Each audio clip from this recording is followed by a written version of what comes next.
Hello दोस्तों, आज हम लोग एक्सरसाइज 4.1 का क्वेश्चन नंबर 2 को करने वाले हैं और उसमें भी हम लोग क्वेश्चन नंबर 3 को करने वाले हैं। तो इस क्वेश्चन को हम आपको इतना आसानी तरीके से बताएंगे कि आप इस क्वेश्चन को कभी भी भूल नहीं पाएंगे। आप हमारे इस वीडियो पर बने रहिए, केवल 5 मिनट का वीडियो रहेगा। उसी 5 मिनट में आपको इस क्वेश्चन को इतना सरल बना कर दे देंगे कि आप लोग कभी इसको नहीं भूल पाइएगा। तो चलिए अब हम लोग अपने क्वेश्चन को सॉल्व करते हैं। सबसे पहले हम लोग क्वेश्चन को पढ़ते हैं। रोहन की माँ उससे 26 वर्ष बड़ी है। उनकी आयु वर्षों में, उनकी आयु का गुणनफल अब से 3 वर्ष पश्चात 360 हो जाएगी। हमें रोहन की वर्तमान आयु ज्ञात करनी है। सबसे पहले फर्स्ट लाइन पढ़ते हैं। रोहन की माँ उससे 26 वर्ष बड़ी है। मान लीजिए कि रोहन का उम्र 10 साल है, तो उसकी माँ का उम्र क्या होगा? 10 प्लस 26 साल। रोहन का उम्र जब 10 साल रहेगा तो उसकी माँ का उम्र 10 में से हम 26 जोड़ेंगे तो कितना आ जाएगा? 36। या मान लीजिए कि रोहन का उम्र जो है वो 15 साल है, तो उसकी माँ का उम्र 15 प्लस 26। जितना रोहन का उम्र है उससे 26 वर्ष उसकी माँ बड़ी है, तो रोहन की माँ कितनी हो जाएगी? 41 साल। ठीक, यानी कि रोहन जितना उम्र का रहेगा, अगर रोहन को हम लोग x वर्ष का मान लेते हैं, मतलब रोहन की उम्र हम लोग x मान लेते हैं, तो उसकी माँ की उम्र लाने के लिए x प्लस 26 हमें करना होगा। क्यों? तो देखिए, हमने जब रोहन का उम्र 10 वर्ष माना तो 10 उसकी माँ का उम्र निकालने के लिए क्या किए? 10 प्लस 26 किए, और हम यहीं पर 10 को x मान ले रहे हैं, तो रोहन की माँ की उम्र के निकालने के लिए क्या करेंगे? x plus 26। उसी प्रकार मान लीजिए कि 15 ये रोहन का उम्र है, यानी कि मान लीजिए x। ठीक है, तो 15 ये माने थे, तो 15 प्लस 26 हो जाएगी इसकी माँ की उम्र। 15 को हम लोग माने हैं x, और इसको भी करेंगे तो हमारा आएगा x प्लस 26। यानी कि रोहन का जितना अभी उम्र रहेगा उसमें हम लोग 26 ऐड कर लेंगे। तो मान लेते हैं कि जो रोहन का उम्र है वो x वर्ष है, तो और उसकी माँ का उम्र कितना हो जाएगा?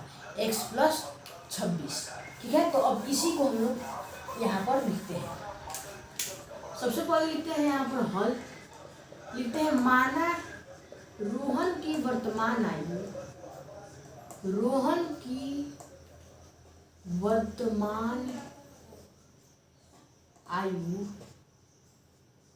x वर्ष। ठीक, रोहन की माँ की आयु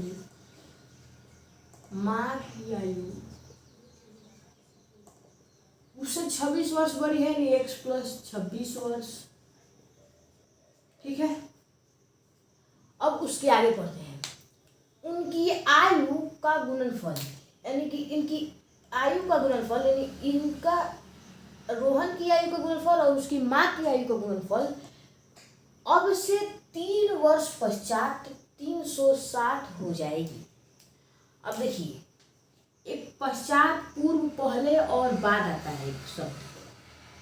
पूर्व या पहले, पूर्व आए या पहले आए, पहले आए तो क्या करेंगे, और बाद आए या पश्चात आए तो क्या करेंगे। मान लीजिए मेरा उम्र जो है वो 10 साल का है, तो 10 वर्ष पूर्व पूछेगा।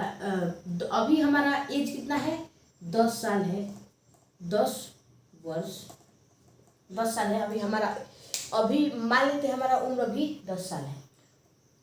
कहेगा कि जैसे मेरा नाम प्रीतम, तो प्रीतम की उम्र के 5 वर्ष पहले, यानी कि जब 10 वर्ष हमारा अभी जो है वो उम्र 10 वर्ष है, तो 5 वर्ष पहले कहेगा, तो हम कितने साल के होंगे? 5 वर्ष पहले कितने साल के होंगे? तो 5 घटा देंगे तो कितना हो जाएगा? 5 साल के। और रही जाएगा 10 वर्ष के अभी हम हैं, लेकिन हमारे अभी उम्र जो 10 साल है उससे 6 साल पहले, यानी कि 6 साल पहले कहेगा तो हमारा कितना हो जाएगा? 6 साल पहले हमारा कितना उम्र रहा होगा? 4 साल। ठीक है, यानी हमारा उम्र अभी मान लीजिए 12 साल है, अभी 2 साल पहले हमारा कितना उम्र रहा होगा, यानी कि अगर 2026 में हमारा उम्र 10 साल है तो हमारा 2024 में कितना उम्र रहा होगा, 8 साल रहा होगा। 10 में से हम लोग जब 2 घटाएंगे तो कितना होगा, 8 साल हो जाएगा। यानी कि पूर्व या पहले कहेगा तो हम लोग उसमें उस परिस्थिति में घटाएंगे, घटाया हुआ काम करेंगे, और जब बाद या पश्चात कहेगा तो उसमें जोड़ेंगे।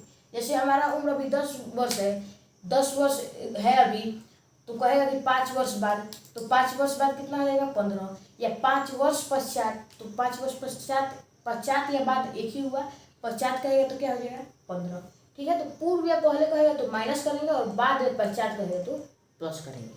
ठीक है, अब देखिए कह रहा है 3 वर्ष पश्चात 360 हो जाएगी।